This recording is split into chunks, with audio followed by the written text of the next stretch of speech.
the copiously heard Mr. Adam Tumber. Hooray!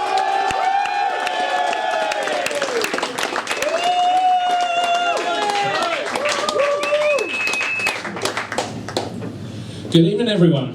My name is Adam, as he says, and I have just escaped from Middle-earth, as you may be able to tell. I tried to find something inconspicuous, so I thought I'd pick something that referred to my beard.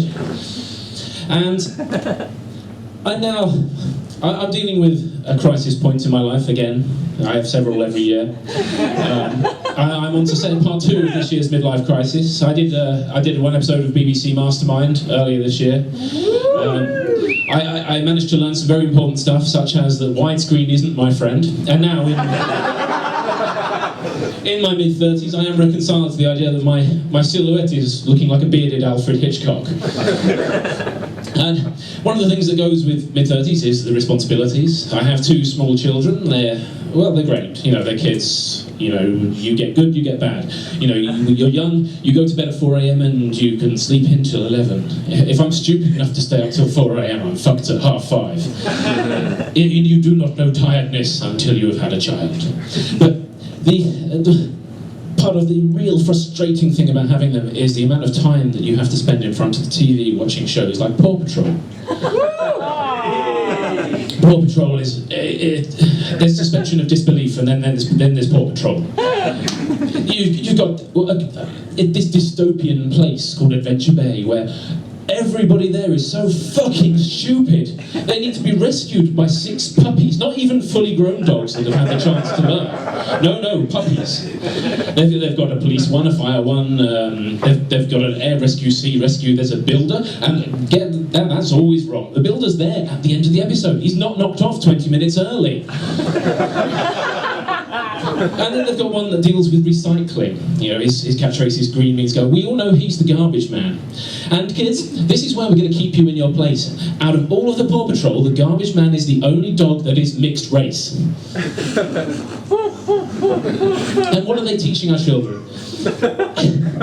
Postman Pat these days, it used to be a gentle little thing when I was little, you know, he used to trundle around in his van delivering mail, sometimes the cat would get lost. He's now got a fucking helicopter! It's no wonder the postmen have been out on strike.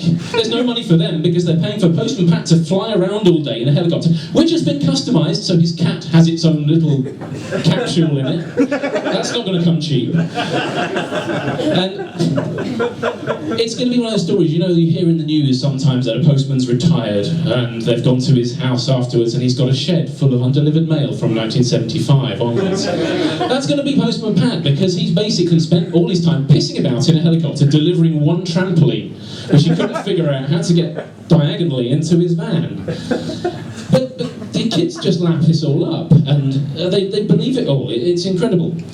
And you know, technology as well with kids now. My 5-year-old, when he was, before he could string a sentence together, he knew how to navigate his way around an iPad. He'd locked the fucking thing out for 3 days. And, you know, I guess this is the way forward, the way it's going to be for them now. They're surrounded by the internet. And the internet's a wonderful thing. You can do so many wonderful things with the internet. You can learn yourself a language, you can trace your family tree, you can pursue a political agenda if you're that way inclined. But of course the great thing about the internet is how easily you can waste time. And it's not just looking at gifs of cats getting stuck in wardrobes and dogs falling downstairs, which, let's face it, they're funny. But there are better things you can be doing. You've got the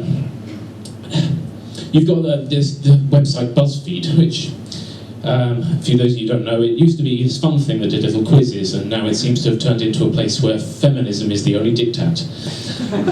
But the quizzes on there now are things like, what kind of a twat are you? Well, I thought, I should excel in this one. And I only came out as a drunk twat. I was trying to answer it to get complete and utter, but maybe that wasn't an option. And then, who's your celebrity crush? I don't know how he did it, but they picked out Ken Barlow. And what I did this afternoon on the way here on the train, it was, I've lost my thread. There's a bald guy waving a phone at me at the back. This has been happening to me 2 days in a row now.